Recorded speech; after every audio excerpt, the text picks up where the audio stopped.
दिल्ली में वायु प्रदूषण की स्थिति काफी गंभीर हो चुकी है। इस बीच यूपी को लेकर भी अपडेट सामने आया है। दूसरी तरफ संज्ञान लेते हुए सुप्रीम कोर्ट ने समस्या के व्यावहारिक और कारगर समाधानों पर विचार करने का आह्वान किया है। शीर्ष अदालत ने कहा है कि प्रदूषण को काबू करने के लिए तत्काल जरूरी उपायों के अलावा वायु गुणवत्ता प्रबंधन आयोग दीर्घकालीन उपायों की रणनीति की समीक्षा करें, उसे मजबूत करें ताकि अगले वर्ष ऐसी स्थिति न देखने को मिले। दिल्ली सरकार ने वायु प्रदूषण पर नकेल कसने के लिए इस बीच कई बड़े फैसले भी ले लिए हैं। पर्यावरण मंत्री मनजिंदर सिंह सिरसा ने बुधवार को ऐलान किया है कि दिल्ली सरकार तृतीय पक्ष निगरानी के जरिए प्रदूषण नियंत्रण प्रमाण पत्र प्रणाली में सुधार करेगी। वाहनों की भीड़ कम करने के लिए एक कार पूलिंग ऐप विकसित किया जाएगा और यांत्रिक रूप से सड़क की सफाई करने वाली मशीनों और कूड़ा उठाने वाली मशीनों की खरीद के लिए अगले 10 वर्षों में दिल्ली नगर निगम को 2700 करोड़ रुपए दिए जाएंगे। जरा एक बार ये बयान सुन लीजिए। के लिए 2700 करोड़ रुपया 10 साल में देने का प्रावधान किया है। हमारी कैबिनेट ने अप्रूवल दे दी है और हमने उनके कहा है कि तुरंत टेंडर फ्लोट करके दिल्ली के अंदर आपकी छोटी रोडें एमआरएस से सफाई होनी शुरू हो जाए, इसकी इंतजाम करें और पैसे दिल्ली सरकार देगी। इसके साथ ही हमने पीडब्ल्यूडी को भी 70 एमआरएस और वाटर एएसजी रन्स जो हैं, वाटर स्प्रिंकलर्स जो हैं, इसके लिए भी उनको प्रावधान दिया है। इसके चलते अभी कुल दिल्ली के अंदर एक नए 140 एमआरएस होंगे, नए 320 एएसजी होंगी और 1000 लिटर पिकर्स होंगे और तकरीबन 300 के आसपास वाटर स्प्रिंकलर्स जो इनके साथ साथ चलेंगे ऐसे होंगे। दिल्ली के अंदर डीपीसीसी का बहुत बड़ा योगदान रहता है पोल्यूशन चेक के लिए। डीपीसीसी का पोर्टल बहुत पुराना है, अभी नए पोर्टल को अपडेट कर रहे हैं।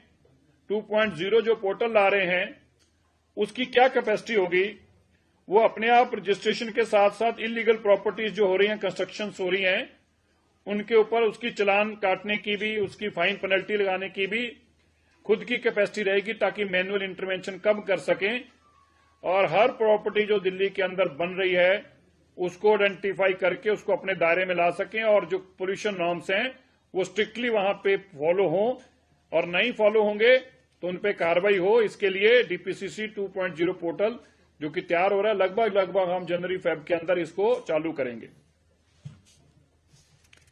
दिल्ली में मैंने कल भी बताया था एक बड़ा सर्वे चल रहा है। वो सर्वे पूरे दिल्ली के अंदर इलीगल इंडस्ट्री जो चल रही है, सभी डीएम्स के माध्यम से और एमसीडी के डिप्टी कमिश्नर के माध्यम से ऐसा सर्वे चल रहा है। अभी तक सैकड़ों ऐसी आइडेंटिफाई की गई हैं इंडस्ट्रीज जो इलीगल मैं किसको कह रहा हूं, जो नॉन कन्फर्मिंग एरिया में भी नहीं है। एक नॉन कन्फर्मिंग है, एक दिल्ली में कन्फर्मिंग एरिया है, एक नॉन कन्फर्मिंग है। नॉन कन्फर्मिंग है जिनके नक्शे सुप्रीम कोर्ट के आदेश अनुसार 24 ऐसे नॉन कन्फर्म एरिया जिनको सरकार कन्फर्म कर चुकी है लेकिन नक्शे नहीं सबमिट हुए। इसके बाद नई इंडस्ट्री जो कि बिल्कुल इलीगल है वो भी दिल्ली में पनप गई है। ऐसी इंडस्ट्री की आइडेंटिफिकेशन करने के लिए डीसी और एमसीडी कमिश्नर्स, डिप्टी कमिश्नर्स लगे हुए हैं। इसकी रिपोर्ट भी एक हफ्ते के अंदर जल्द आपको जारी करके बताएंगे कितनी ऐसी इंडस्ट्रीज हैं। हम साथ के नेबरिंग स्टेट्स के साथ भी टाई अप में हैं। नेबरिंग स्टेट्स की जो इश्यूज हैं, चाहे वो ट्रैफिक से रिलेटेड है, फोसिल फ्यूल से रिलेटेड है, चाहे वो गार्बेज से रिलेटेड है, कूड़े के से रिलेटेड है, मैकेनिकल स्वीपिंग रोड्स के लिए, इन सब से भी हम संपर्क में हैं और हमारे केंद्रीय मंत्री भूपेंद्र यादव जी निरंतर ये बैठकें ले रहे हैं। आज भी उन्होंने बैठक ली थी और ये सुनिश्चित कर रहे हैं कि आसपास के नेबरिंग स्टेट्स और नेबरिंग सिटीज जो हमारे लगती हैं उनका भी पोल्यूशन लेवल जो है वो कर्ब किया जाए, एक्यूआई वहां भी नीचे आए ताकि पोल्यूशन कम हो। मैंने जैसे पहले भी बताया था 10,000 इलेक्ट्रिक हीटर्स हम दे चुके हैं। हम इसकी स्ट्रिक्ट मॉनिटरिंग कर रहे हैं, किसी तरह की आगजनी हाथ सेकने के लिए किसी को ना करना पड़े। हम उनके लिए 65 ऐसी टीम भी जो है हमारी जमीन पर काम कर रही है जो केवल और केवल आइडेंटिफाई कर रही है कि कोई ऐसी बायोमास बर्निंग ना हो। हमने एक और आईआईटी मद्रास के साथ एक एमओयू साइन किया है जो स्मॉग ईटिंग सरफेसेस हैं। एक इस टेक्नोलॉजी को भी हम कोशिश कर रहे हैं। देखिए, इस जमाने में सब कुछ करना पड़ेगा।